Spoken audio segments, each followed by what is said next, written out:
उत्तर प्रदेश की टॉप 10 ऐतिहासिक इमारतें।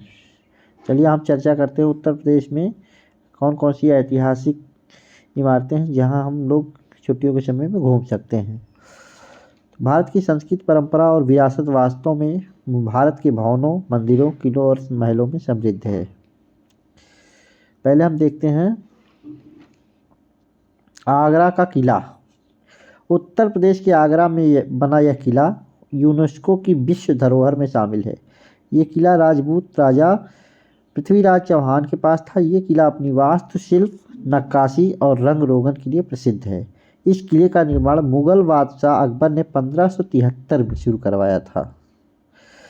दूसरे नंबर पर हम देखते हैं बड़ा इमाम बाड़ा। बड़ा इमाम बाड़ा लखनऊ की एक ऐतिहासिक धरोहर है। इसे भूल भुलैया भी कहते हैं। इसे आसिफ उद-दौला ने बनवाया था। लखनऊ के इस प्रसिद्ध इमाम बाड़े का ऐतिहासिक और सांस्कृतिक महत्व है। इस इमाम बाड़े का निर्माण आसिफ उद-दौला ने 1784 में अकाल राहत परियोजना के अंतर्गत करवाया था।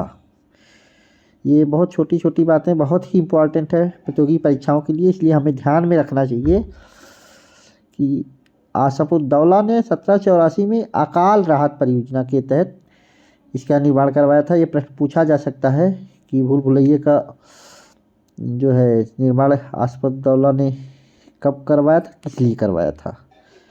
नेक्स्ट है रामनगर का किला। रामनगर का किला वाराणसी के रामनगर में स्थित है। यह गंगा नदी के पूर्वी तट पर तुलसी घाट के सामने स्थित है।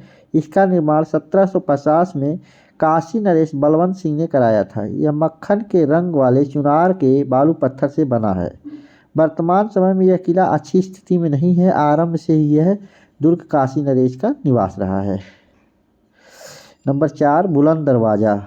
फतेहपुर सीकरी में ऐतिहासिक इमारत बुलंद दरवाज़ा है, जिसकी ऊंचाई भूमि से 280 फीट 52 सीढ़ियों के पश्चात दर्शक दरवाजे के अंदर पहुंचता है। दरवाजे में पुराने ज़माने के विशाल किवाड़ ज्यों के त्यों लगे हुए हैं। शेख सलीम की मान्यता के लिए अनेक यात्रियों द्वारा किवाड़ों पर लगाई हुई घोड़ों की नालें दिखाई देती हैं। बुलंद दरवाजे का निर्माण 1602 में अकबर ने अपनी गुजरात विजय के रूप में करवाया था। नंबर 5 है कैसरबाग पैलेस। कैसरबाग पैलेस को 1847 में अवध के नवाब वाजिद अली शाह के द्वारा बनवाया गया था। यह महल नवाब का ड्रीम प्रोजेक्ट था और वह इसे दुनिया का 8वां आश्चर्य बनाना चाहते थे।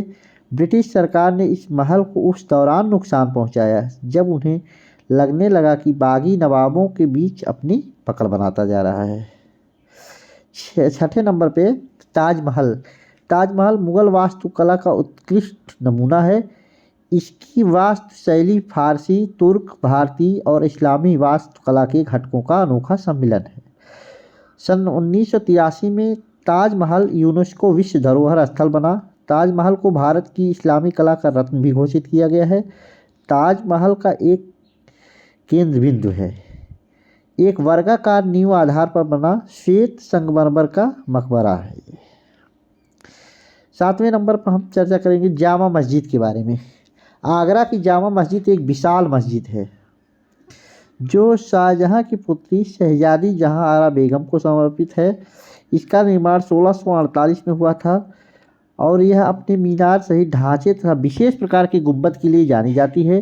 पूरी जामा मस्जिद खूबसूरत नक्काशी और रंगीन टाइलों से सजी हुई है। इसके अलावा यहाँ बादशाही दरवाज़ा भी है। इसकी खूबसूरती भी देखते बनती है। ये है 8वें नंबर पे आनंद भवन।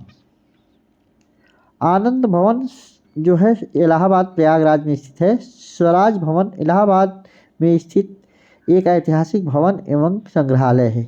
इसका मूल नाम आनंद भवन था। इस ऐतिहासिक भवन का निर्माण मोतीलाल नेहरू ने करवाया था। 1930 में उन्होंने इसे राष्ट्र को समर्पित कर दिया था और इसके बाद यहाँ कांग्रेस कमेटी का मुख्यालय बनाया गया था। भारत की पहली महिला प्रधानमंत्री श्रीमती इंदिरा गांधी का जन्म यहीं पर हुआ था। आज इसे संग्रहालय का रूप दे दिया गया है। आर्कियोलॉजी डिपार्टमेंट ऑफ इंडिया इसका संरक्षण करता है, जो एक टूरिस्ट प्लेस के रूप में आज डेवलप है। इलाहाबाद का प्रयागराज का एक प्रसिद्ध स्वराज भवन जाना जाता है। सारनाथ।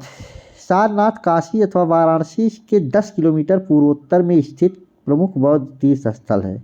ज्ञान प्राप्ति के पश्चात भगवान बुद्ध ने अपना प्रथम उपदेश यहीं दिया था, जिसे धर्म चक्र प्रवर्तन का नाम दिया जाता है और जो बौद्ध मत के प्रचार प्रसार का आरंभ था। यह स्थान बौद्ध धर्म के 4 प्रमुख तीर्थों में से एक है। ये आप चित्र देख सकते हैं। और आगे भी हम इस तरह से ऐतिहासिक तथ्यों पर बातचीत करते रहेंगे। हमारे चैनल को सब्सक्राइब करें। धन्यवाद।